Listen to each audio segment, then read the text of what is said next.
আমরা সাধারণত একটি স্মার্টফোনে ইনডিসপ্লে ফিঙ্গারপ্রিন্টের ক্ষেত্রে দুই ধরনের ফিঙ্গারপ্রিন্ট ব্যবহার দেখি, একটি অপটিক্যাল ফিঙ্গারপ্রিন্ট, অন্যটি আল্ট্রাসনিক ফিঙ্গারপ্রিন্ট। বাট এই দুটি ফিঙ্গারপ্রিন্টের মধ্যে অ্যাকচুয়াল পার্থক্যটা কি? Let's me explain first optical fingerprint. এই ফিঙ্গারপ্রিন্টটি খুবই একটি বেসিক ওয়েতে কাজ করে।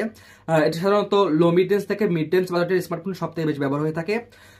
আপনি আপনার স্মার্টফোনে যখন প্রথমবারের মতো এই ফিঙ্গারপ্রিন্টটি অ্যাপ্লাই বা সেট করতে যান, তখন এটি আপনার হাতের আঙ্গুলের একটি লাইটের মাধ্যমে রাইস এবং ভ্যালির ছবি তুলে নেয়। এর পরবর্তীতে আপনি যতবারই আপনার ওই আঙ্গুল দ্বারা ওই স্মার্টফোনটি আনলক করে যান, ততবারই পূর্ববর্তীতে দেওয়া আপনার ওই রাইস এবং ভ্যালির সঙ্গে মিলিয়ে এই ফিঙ্গারপ্রিন্টটি আনলক করে। That's very simple. বাট এখানে বেশ কিছু লিমিটেশন রয়েছে। আপনার হাতে যদি কোনো তৈলাক্ত পদার্থ, ডাস্ট বা ময়লা হোয়াট এভার যেটা থাকুক না কেন, তখন আর এই ফিঙ্গারপ্রিন্টটি ঠিকঠাক মতো রেসপন্স করে না। On the other hand, ultrasonic fingerprint এটি টোটালি ডিফারেন্ট ওয়েতে কাজ করে। এটি আপনার হাতের আঙ্গুলের উপর একটি সাউন্ড ওয়েভ বা যাকে আমরা ফ্রিকোয়েন্সি বলে থাকি, এটি সেন্ড করে।